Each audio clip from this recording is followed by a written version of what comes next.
Okay, well, we just had a week of practice, 6 practices, finished with about a 86 place scrimmage, I think is what the number was at the end. The players that play within that first unit, it's not just 11 guys, but the players that play somewhat within that first unit, they probably got 25-ish. That's what our goal was, so I hope that's what that looks like. And then the next group got a little bit more than that, and then everybody else got about that number, which is about 30. So with this extra week of camp, does it allow you to have maybe 3 scrimmages versus 2 in past years as far as the Yeah, exactly right. You know, I think that this thing, you know, there's going to be a lot of talk. Probably will be another rule change or two. And you don't want to push this thing too far back into July. You know, I think that but the kids are around here anyway. If you still take the right time off and do it right, I think stretching camp with a couple of more days off in camp, maybe 2 or 3 more, is really not bad. Mike, for them physically. How did the scrimmage go? I mean, how would you characterize what you saw? You know, I think that it was a mixed bag a little bit. I think that it's hard to separate it, but I will a little bit. I thought that there was a lot of good plays with the one defense in there. You know, I thought that was good. I thought that the one offense made some plays and not consistent, but had some nice runs. I was excited about that too. All 4 quarterbacks actually functioned okay. It was pretty good. And I think that what is evident about football is that you can't mess up procedurally. We had real problems as we got down the line in numbers with procedure, you know, false starts, and then you've got to make the plays that come to you. You know, you've got a guy comes and you got an open field tackle. If you want to be efficient defensively, you got to make the tackle. I mean, that's or a play that should be 3 or 4 yards turns into 20. Those things just always kind of confirm themselves as you play football. It was a real good day. I think we hit the number we wanted to. Like I said, the plays we wanted to be live. It appears we got through maybe okay physically, but Brian Reimer's actually hurt himself in the pass skeleton today. I don't think right now that there's a long-term deal there, but anyway, I think that's it. He caught a pass right here in the end zone, up high, fell on his back, and they're going to check him out. He was up and about. Might have had the wind knocked out of him. We'll have more details as they find out more. But I think maybe I'm just being optimistic. I think he's going to be okay. Who'd you like on that 1D? You know, I think it would be probably unfair for me without really detailing the individuals to single anybody out. So I won't right now. Was there a unit? Yeah, the unit was like the linebackers and defensive line. Second. You know, I thought that secondary definitely made some plays. And we tried to get the corners a lot of turns today, maybe more than the rest of the ones got, just because a couple of them haven't played in the games yet. In Chicago, you talked about the importance of that outside linebacker position in the 3-4 defense. What have you thought just early on of guys like Alex and Cedric and how they're kind of handling that cap position, and what do you want to see from them? You know, I think that they're physically they're prototypes, right? And I think that they're young in the defense. Cedric's not young as a student athlete, but they're young in the defense. and they're growing. So I'm optimistic about that. Besides Cade Warner, has anybody else been removed for injury on the 105 at this point? Cade got a broken hand the other day, and we replaced him with Ty Chafin, and I can't think of anybody else. It looks like deals in the works to extend between Nebraska and Adidas. Just what have your thoughts been, with Adidas since you've been here? You know, I'm not on the inside of that negotiation, but my experience with Adidas has been at least outstanding. It has been. I've really enjoyed it. I think that this is a progressive, creative, hard-working. You know, they're fighting hard with, and I think our players too. I think Adidas has grown branding-wise in 3 years a lot, and it's due to their work. They're making a big move. We love our association with them. I love the individuals that work with Adidas. The service with Adidas has been outstanding. So we appreciate them. The stretching over here looks new after practice. I'm guessing that's for soft tissue injuries to kind of help afterwards. Is that for you? All this stuff? Yeah. Yes, we form 3 different groups that rotate through the week post-practice. One group's out in the ice tub. The other group's doing this stretch, and the other group, I think, is working on the bands over there. So it is new. And, you know, that's a fun thing about this is we learn a little bit more every year of what you should do. And so I think things like this will forever be looked at and probably tweaked a lot, you know, because for us, this part of it is new. We used to just stretch in groups with our position groups right after practice, and now this is much more organized and what's the word? Much more probably thoughtful about the day-to-day thing of what you should do. Been interesting. Good. Since you eliminated the 2 days, or since 2 days Yeah. have been eliminated, is this sort of also helping kind of replace what might have been those like walk-through practices or the practices where you can do a little bit more stretching and soft tissue? You have a little bit more time to do stuff, but this is probably something you should do anyway, you know, whether you were in 2 days or not. The 2 days have just stretched out the length of time that we're in camp, which, like I said earlier, I think it might be better for these guys. It might physically be better.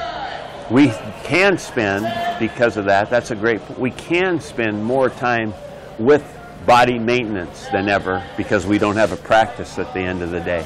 So it's been, I think it's good.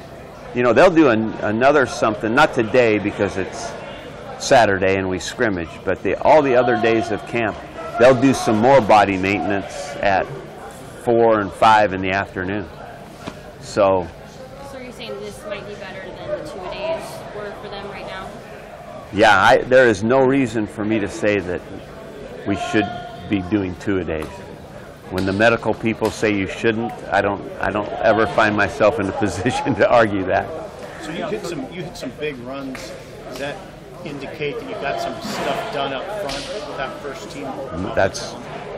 That is absolutely the goal. I mean, you know the goal, and it absolutely made me feel encouraged. Yeah.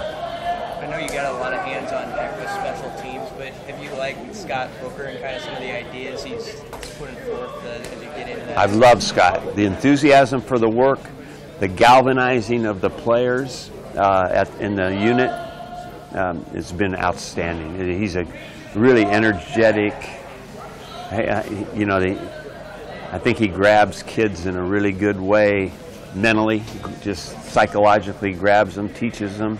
It's a good picture. You know, I was with Bruce for a long time. Bruce, great teacher, worked hard at it. So it's different. Some of the stuff we're doing is different, but I do love that. And he has also brought the rest of the staff together in the parts where they teach. It's looked good to me. It's functioning pretty well. How have you thought Gary Darnell's helped you? Oh, I think that Gary is really good for me because in the evenings I say, okay, what did you see today? What do you think about the team? What do you think? Where should we emphasize it? And he's been around football for as long as I have, so I love talking to him, and he spends the whole day in the office with the defensive staff. So he's a big part of opinions, you know, and thoughts. I think for what we needed, you know, when everything happened with Coach Elliott, Coach Elliott brought an expertise and experience that was unique, and we're very fortunate now to have Gary to bring his expertise to us. 3-4 years ago, did you ever dream of having the resources to have a guy like that in a non-coaching role? No. You know, this was, you know, as a matter of fact, I reflect on our moving into our building in 1997, and there were 9 coaches' offices. There was a graduate assistant office that had 2 desks. There was an operations office, and there was my office, and that was it. That was all the people, and 1 full-time secretary. That was it. I don't even know if I can name everybody in our staff meetings. I can really. As young and in some ways inexperienced as this roster is, how have you seen the leadership be different maybe this year than it was in recent years? And how have you seen maybe some guys who weren't leaders before this year kind of have a sense of urgency about doing it? You know, I think that this has been, what have we been saying? We came in, we've been here 1 week, right? Reporting date was Saturday. It's Saturday today. And this has been just a really seamless, smooth week. Maybe as much so as any that I've been in. You know, I don't want to speak in too dramatic of a fashion, but really good. Guys doing what they're supposed to do. I think that there are great examples. There are, you know, when I got here, there were already guys that had been playing and earned that leadership role. You know, those Nate and Tommy have been playing a long time. So seeing the next phase of development is interesting.